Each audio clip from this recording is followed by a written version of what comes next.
When you create formula, you can refer to data in worksheet cells by including cell references in the formula arguments.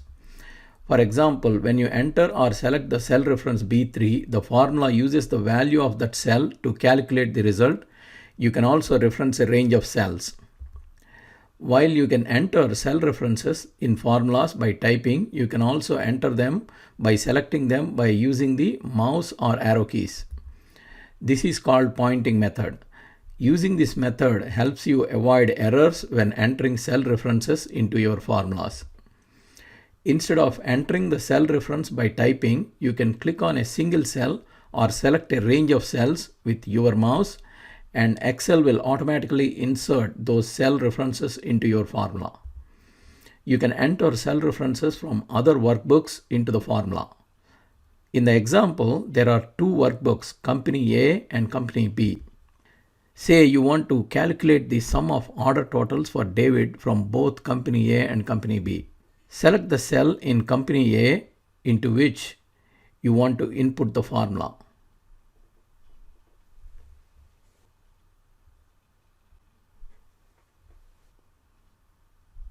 Type equal to sign to begin the formula. Use an operator character or an Excel function to build the formula. In this example, we will use the function sum. Notice that Excel displays enter in the status bar.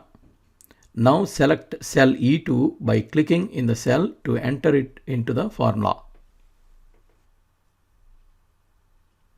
Type comma to move to the next argument. Notice that E2 is added to the formula. You can select data from different worksheets by clicking on them. In this example, we will select a cell from Company B. Select worksheet 2020. You can also enter a range of cells. Click and hold down the left mouse button on E6 and drag it down the column to E12. Or click on E6 and press Shift and click on E12. Excel automatically inserts E6:E12, which are the cell references for the range of cells starting at cell E6 and ending at cell E12. You can navigate between workbooks and enter values any number of times. Press Enter or Tab on any worksheet to complete the formula. You will be taken back to the worksheet where you created the formula and the result will be shown. Let us try entering a formula using the arrow keys. Try to find the max value of orders by David. Enter equal to max and select max from the autocomplete menu.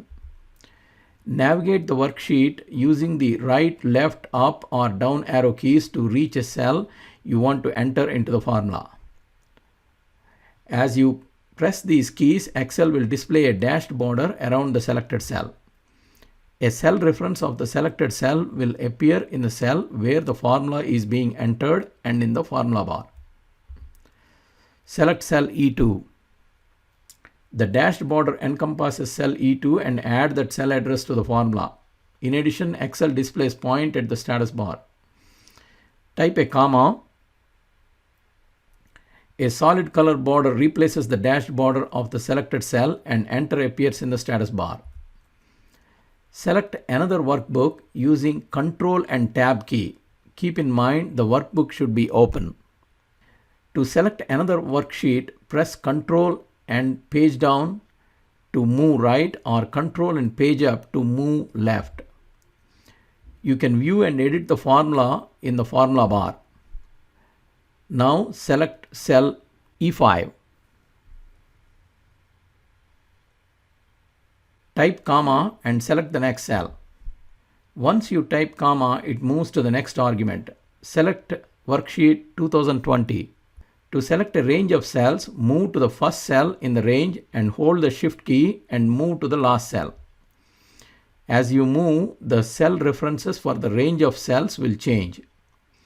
You can move between worksheets and enter values any number of times. Continue the process until the formula is finished. Press Enter or Tab on any workbook to complete the formula. You will be taken back to the worksheet where you created the formula and the result will be shown. If you like this video, please subscribe to our channel.